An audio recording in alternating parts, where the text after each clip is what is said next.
तो गाइज़ आज का जो वीडियो रहने वाला है वो मेरा सिर्फ़ और सिर्फ़ फर्स्ट इंप्रेशन क्या रहता है गाड़ी का उस पे जो है मैं अपना इसको रिव्यू करूँगा। मैं ज़्यादा डिटेल में नहीं जाऊँगा। डिटेल तो पता ही है, आप इसका मैनुअल बुक पढ़ लेंगे ऑनलाइन।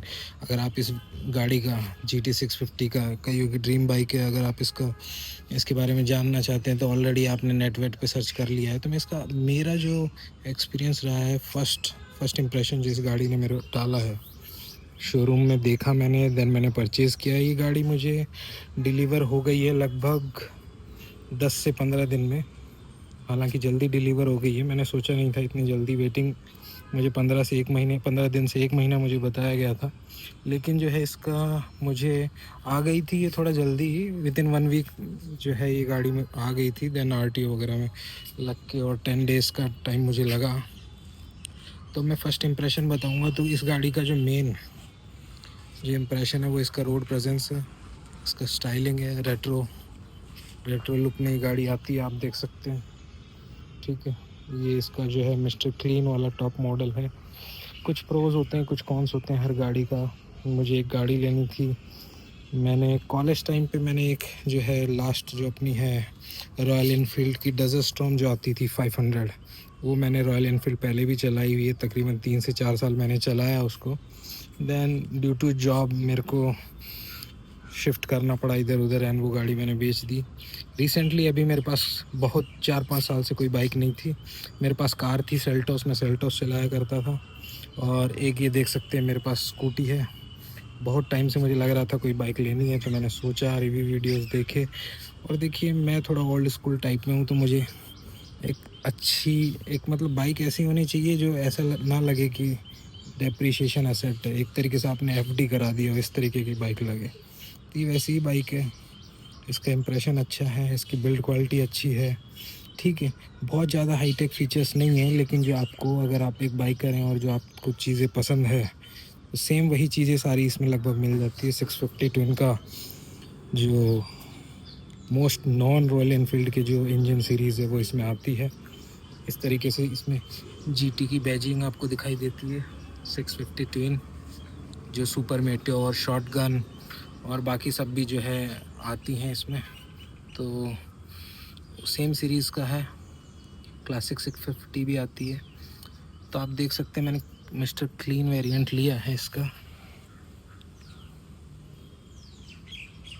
काफ़ी मैच करता है ये टैंक और क्रोम फिनिश इसका इंजन है, क्रोम फिनिश इसके ड्यूल साइलेंसर है, ड्यूल एग्जॉस्ट है। पहले बात करते हैं इसकी प्राइस की। प्राइस मुझे पड़ी है 4 लाख ऑन रोड। इसकी जो प्राइस है जो है 4.5 लाख अप्रोक्स है। मैंने BH नंबर के लिए अप्लाई किया था, तो मुझे थोड़ा सा सस्ता पड़ गया। 4,05,000 समथिंग ये मेरे को पड़ी है। इसमें और 2 वेरिएंट भी आते हैं, जिसमें आप देखेंगे तो अलॉय व्हील्स के ऑप्शन होते हैं, लेकिन मुझे जो है ये कलर पसंद आया और इसमें अलॉय का ऑप्शन नहीं था, तो मे बी मैं लेटर इसको अपग्रेड कराऊँ अलॉयज़ में, लेकिन अभी तो कुछ दिन ऐसे ही चलाने वाला हूँ। एसेसरीज़ जो है मैंने कंपनी से ही लगाई है, जिसमें लेग गार्ड आया है, एक सम्प गार्ड उन्होंने नीचे से दिया है, और तो कुछ खास इसमें है नहीं। एक इसके साथ इन्होंने कवर दिया है, जो कवर वहाँ रखा है मैं भी यूज़ बीच बीच में करता हूँ। अब मैं इसका थोड़ा सा डिटेल फर्स्ट इंप्रेशन बताऊंगा। तो अगर इसके फ्रंट से चालू करें तो फ्रंट में जो एग्जैक्ट जो हेडलाइट मुझे चाहिए थी रेट्रो फिनिश वाली, हालांकि इसको अपग्रेड किया है, पहले हेलोजन से LED किया है, तो जो है लाइट थ्रो जो नाइट का है वो अच्छा आया है, अच्छा हो गया है अभी। तो बाकी अगर इसके ऑडोमीटर और स्पीडोमीटर की बात करें कंसोल की, तो काफ़ी रेट्रो फिनिश वाले हैं, बहुत ही ओल्ड स्कूल हैं, सिंपल हैं। एक चीज़ जो इनकी ख़राब है, आप थोड़ा फिट एंड फिनिश देख सकते हैं। मे बी रॉयल इनफील्ड चाहता हो कि इसको रॉ ही रखा जाए, वरना आप देखिए कि इसका फिट एंड फिनिश ठीक नहीं है। देखिए मेरे नेल्स इसके अंदर आराम से जा रहे हैं, तो ईज़िली ये एयर टाइट नहीं है, गैप है। गाड़ी जब ट्रैफिक में हीट हो जाती है, बाहर का जो टेम्परेचर है थोड़ा कोल्ड रहता है, तो इसमें वेपर्स बन जाते हैं, दिखने में दिक्कत होती है। बारिश के मौसम में भी सेम कंडीशन होती है। इसको अपग्रेड किया जा सकता है, लेकिन अब रॉयल इनफील्ड वाले क्या चाहते हैं वो उन्हीं पर डिपेंड करता है। हैंडल बार अच्छे हैं, सिटिंग पोजीशन इसमें जो है आपका एग्रेसिव रहता है, आपके हाथ और लेग्स हमेशा इस बाइक को राइड करते वक्त बिजी रहेंगे। तो हेडलाइट हो गया, उसके बाद इसका जो फ्रंट सस्पेंशन है, कवर्ड है, डर्ट से बचाता है, अच्छा लग रहा है काफ़ी। फ्रंट डिस्क ब्रेक है, 320 mm के डिस्क ब्रेक आते हैं स्पोक व्हील्स हैं, तो इसके अंदर जो है ट्यूब भी यूज़ होती है। ये टायर को आप अगर अलॉय में अपग्रेड करते हैं तो जो है ये टायर यूज़ आ सकते हैं एज ए ट्यूबलेस टायर, लेकिन क्योंकि स्पोक है तो इनके लिए इनके अंदर एडिशनल जो है ट्यूब भी दिया गया है। ये इसका ऑयल कूलर है, रेडिएटर टाइप है, इसमें हॉर्न अच्छा है, ड्यूल हॉर्न है, अच्छा बजता है। ये आप देख सकते हैं, इसका भारी भरकम इंजन है। ये सम्प गार्ड मुझे कंपनी की तरफ से लगा के दिया गया था, थोड़ा सा इंजन को प्रोटेक्शन मिलती है, डर्ट वगैरह से भी बचता है। अब इसकी बात करें हम साइड प्रोफाइल की, पहले फ्रंट इंडिकेटर की बात कर लेते हैं। नॉर्मल हेलोजन रेट्रो लुक है, जो ओल्ड स्कूल है वही इसमें मेंटेन किया है। रही बात इसके टैंक की, तो आप टैंक देख सकते हैं कितना अच्छा है। मुझे बस ये टैंक और इस गाड़ी का कलर ही पसंद आया, वरना मैं अलॉय वर्जन में जाता, लेकिन इसका जो पेंट जॉब है और जो इसका कलर है इसने मेरे को काफ़ी अट्रैक्ट किया। आप देख सकते हैं क्या शानदार फिनिश है। इस वाले कलर में कुछ अलग हटके लगती है गाड़ी, और इसका रोड प्रेजेंस जो है वो तो बहुत ही अच्छा लगता है इस कलर में। ये एक्चुअली में सूट भी करता है। इसका टैंक जो इसका क्रोम फिनिश इंजन है और ड्यूल साइलेंसर है, इस पे भी मैच करता है।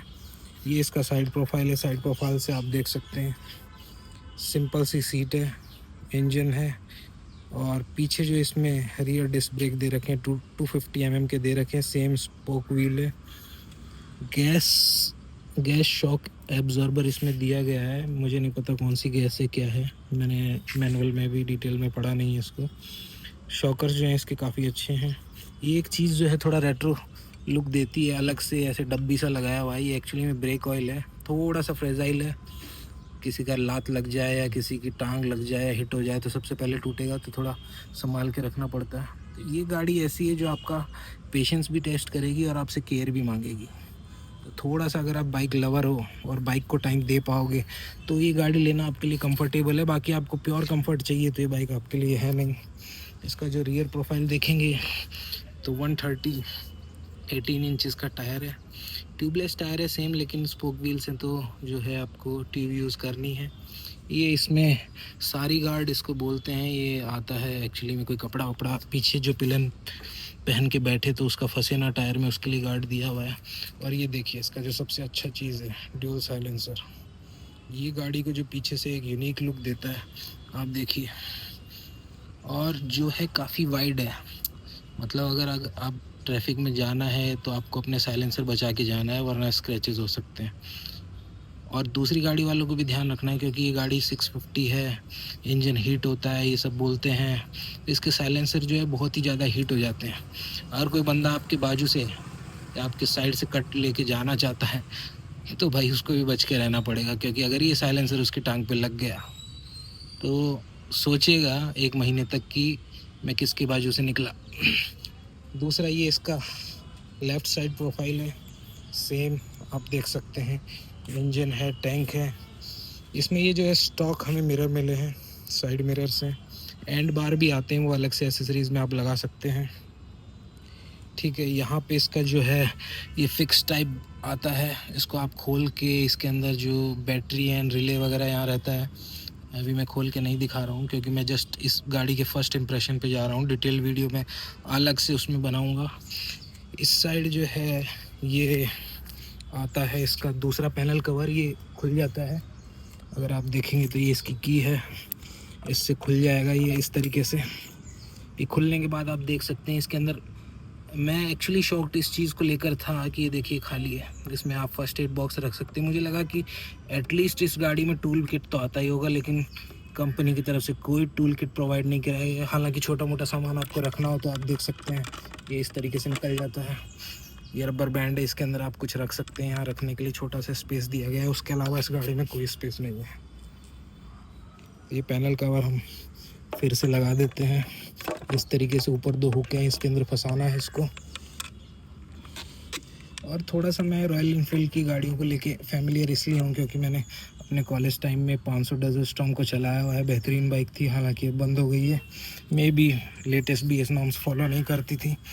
तो उस गाड़ी की एक चीज़ मुझे बहुत अच्छी लगती थी, अभी तो हालांकि इंजन काफ़ी समय के साथ रिफ़ाइन हुए हैं इसके रॉयल इनफील्ड के, लेकिन पहले ऐसा नहीं था। मुझे आज भी याद है, मैं कॉलेज डेज़ में जब अपनी 500 डेजर्ट स्टॉर्म चलाता था तो मुझे याद आता है कि मैंने जो अपनी स्टील वॉच पहनी होती थी, जो मतलब मेटलिक कोई भी वॉच है जो मेरे उल्टे हाथ पे रहती थी, उस हाथ में जिससे अपन क्लच ऑपरेट करते हैं, तो उस गाड़ी के इतने वाइब्रेशन हुआ करते थे कि मेरी वॉच हमेशा जो लेफ़्ट हैंड वाली है हमेशा खुल जाया करती थी और खुल के एकदम मेरे हाथ से निकलने वाली होती थी। तो एक टाइम पे रॉयल एनफील्ड की गाड़ियों का ये था कि इतना वाइब्रेशन वो करती थी। हालांकि अभी टाइम के साथ जो है रिफाइंड हुआ है इंजन, अभी इतने वाइब्रेशन नहीं है। ये 650 है, वो तो 500 थी, 650 में भी इतने वाइब्रेशन नहीं है। लेकिन वेट इस गाड़ी का 211 से 14 केजी है। एग्जैक्ट मुझे मैनुअल में देखना पड़ेगा, उस हिसाब से भारी भी है। तो मैं कह रहा हूँ आपके जो हाथ हैं और आपकी जो टांगें हैं, आपकी जो लेग्स हैं, both hands and legs should be in good condition to ride this bike, क्योंकि ये आपका जो है एफर्ट मांगती है चलाने के लिए। ऐसा नहीं है कि बस उठाया और कट मार के निकल गए, आपको इसको देना पड़ता है टाइम यूज़ टू होने के लिए। दूसरा, अब मैं इसकी बात करूँगा इसके फ्यूल टैंक पे। फ्यूल टैंक वही 11 से 12 केजी का आता है। मैं जिस दिन शोरूम से गाड़ी लाया उसी दिन मैंने इसको फुल कराया था और ऑलमोस्ट फुल ये देखिए पूरा ऊपर तक मैंने इसको टॉप किया था। तकरीबन ये 1500 रुपये के आसपास, 1600 रुपये में ये फुल हो गया था। 12 लीटर का टंकी है इसका, इस तरीके से खुलता है। ये लेटेस्ट बैजिंग दी गई है कि इसमें आप up to E20 petrol use कर सकते होंगे। गवर्नमेंट का कुछ नॉर्म्स है कि आप E20 यानी 20% तक इथेन मिक्स कर सकते हो, जो भी एक पेट्रोल में मिक्स करते हैं आजकल वो, ताकि थोड़ा कॉस्ट सेव कर सके और एनवायरनमेंट फ्रेंडली इसको बोलते हैं। लेकिन मैं तो ऐसी चीज़ों में रिकमेंड नहीं करता हूँ। आप जो है नॉर्मल अपना पेट्रोल भरवाइए। तो ये लेग गार्ड है। लेग गार्ड कंपनी से स्टॉक में उन्होंने यही दिया, मुझे इतना तो पसंद तो नहीं आया है, लेकिन अभी मैं यूज़ कर रहा हूँ। अभी मैं इसमें, ये गाड़ी बिल्कुल स्टॉक है, मैंने कोई मॉडिफिकेशन किए नहीं है। अगर मैं सबसे पहला मॉडिफिकेशन इसमें कुछ करूँगा तो मैं अलॉयज़ की ओर जाऊँगा, देन दूसरा करूँगा। अब मैं बात करूँगा इसकी सीट की। तो सीट मैंने हालांकि एक ही दिन ड्राइव किया है, लेकिन ऐसा नहीं है कि मैं मतलब रॉयल इनफील्ड से परिचित नहीं हूँ। आपने क्लासिक सीरीज़ देखी होगी, क्लासिक सीरीज़ में ये रहता है कि सीट जो है बहुत कंफर्टेबल होती है। बाकी और भी देख लीजिए, शॉटगन देख लीजिए, मीटियोर देख लीजिए, उसकी सीट बहुत कंफर्टेबल है, इसकी नहीं है। इसमें थोड़ा आपका फॉरवर्ड लीन पोस्चर रहता है और सबसे एक्चुअली ये सीट आपको यूज़ टू होने के लिए टाइम मांगती है। ये जो सीट है आपका टाइम मांगेगी यूज़ टू होने के लिए, क्योंकि थोड़ी सी स्टीफर साइड है, तो आपके लेग्स को इतना सपोर्ट नहीं मिलता है, कंफर्टेबल सिटिंग नहीं लगती है। सेम पिलन के लिए ये थोड़ा सा कर्व्ड पोर्शन में है, तो पीछे वाला बंदा तो एडजस्ट ही नहीं कर पाता, सोचता ही रहता है आगे खिसक के बैठूं, पीछे खिसक के बैठूं। पीछे वाले के लिए बिल्कुल कंफर्टेबल नहीं है। मे भी थोड़ा सा टाइम लगे यूज़ टू होने के लिए। शॉर्ट राइड्स के लिए ठीक है, 15 20 30 किलोमीटर 1 घंटे की राइड के लिए मे भी ठीक है। ज़्यादा उससे ऊपर इसमें तकलीफ़ होने वाली है। मेरा ज़्यादा लॉन्ग रन रहता नहीं, लेकिन मैं सोच रहा हूँ अगर मैं कभी टूरिंग पे जाऊँगा तो या तो मैं यूज़ टू हो जाऊँगा या इसकी सीट चेंज करूँगा, टूरिंग सीट में इसको कन्वर्ट करूँगा मैं। और सिंगल राइडर के लिए बेहतरीन है ये, लेकिन शॉर्ट राइड्स में तो आप डबल के साथ भी जा सकते हैं, कोई दिक्कत नहीं। शॉर्ट राइड का मेरा कहने का मतलब है 15 से 20 मिनट, 15 से 20 किलोमीटर, उसी के लिए डिज़ाइन भी हुई है ये गाड़ी। चेन आप देख सकते हैं बाइबरी के कैलिबर है। तो अब मैं इस चीज़ को जो है कंक्लूड करूं, तो मैं कंक्लूड करके यही कहना चाहूँगा कि मैंने ये बाइक क्यों ली। देखिए, most value for money bike नहीं है ये, है ना। ऐसा नहीं है कि इससे अच्छी अच्छी भी बाइकें हैं मार्केट में, ये है। और रॉयल एनफील्ड ने जो तरक्की की है पिछले कुछ सालों में, लोग फ़ैन है रॉयल एनफील्ड के क्यों हैं, तो एक तरीके से सब कहते हैं कि सॉलिड सॉलिड, मैं कहता हूँ सॉलिड कुछ नहीं है। इस गाड़ी में जो है कमियां बहुत है। अगर मैं देखना चाहूँ तो कई चीज़ें देख के तो ऐसा लगता है कि यार ये वैल्यू फॉर मनी नहीं है। जैसे ये कंसोल, अरे ठीक है आपको रेट्रो रखना है, लेकिन यार ये फिट एंड फिनिश पे तो ध्यान दो। मतलब इतना गैप है कि यहाँ से कुछ भी घुस जाएगा। तो एक तो एयर टाइट नहीं है, तो दिक्कत आनी है।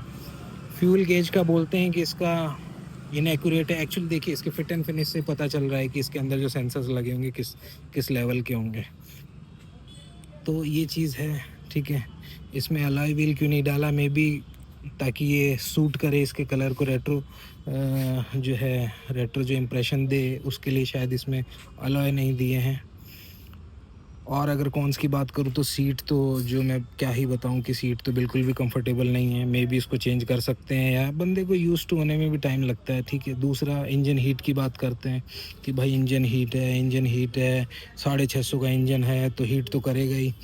यार मेरे भाई ऐसा है, इंजन तो हज़ार 2,000 1500 सीसी के भी आते हैं मोस्टली, जो सुपर बाइक से हज़ार 1200 सीसी के आती हैं, तो भाई वो तो नहीं करती इतनी हीट। देखिए इस गाड़ी को ज़्यादा से ज़्यादा रेट्रो रखने की कोशिश की गई है। इंजन 1200 सीसी के भी आते हैं लेकिन उसमें उस हिसाब से कूलिंग सिस्टम भी दिया होता है, ठीक है। ऑयल कूल्ड नहीं होते हैं, लिक्विड कूल्ड होते हैं। ये नॉर्मली एक मिक्सचर सा बनाया हुआ है oil cooled and air cooled का, तो कहाँ से कूलिंग होगी, ठीक है। तो ऐसा नहीं है कि 650 गाड़ी है तो वो हीट करेगी, नहीं भी हीट करती हैं गाड़ियाँ। इससे अच्छी अच्छी गाड़ियाँ हैं, महंगी महंगी गाड़ियाँ हैं। ये तो कुछ नहीं है, तो 4 से 5 लाख के ब्रैकेट में आती हैं, 10 20 लाख की भी गाड़ियाँ हैं। तो ये सब छोटी मोटी चीज़ें अपग्रेड करने की कर सकते हैं, लेकिन उससे कॉस्ट में भी फ़र्क आएगा। फिर ये गाड़ी जो है 4 लाख की नहीं मिलेगी आपको, में भी हो सकता है 6-7 लाख की मिलने लगे अगर ये छोटी मोटी चीज़ें देखी जाए। तो मैंने इसके इंजन की बात कर ली, मैंने इसके ये एक चीज़ मेरे साथ हुई थी कि मैं जैसे इसको डिलीवरी शोरूम से लिया मैंने और 2-3 किलोमीटर चलाया, इसमें इंजन लाइट आ गई।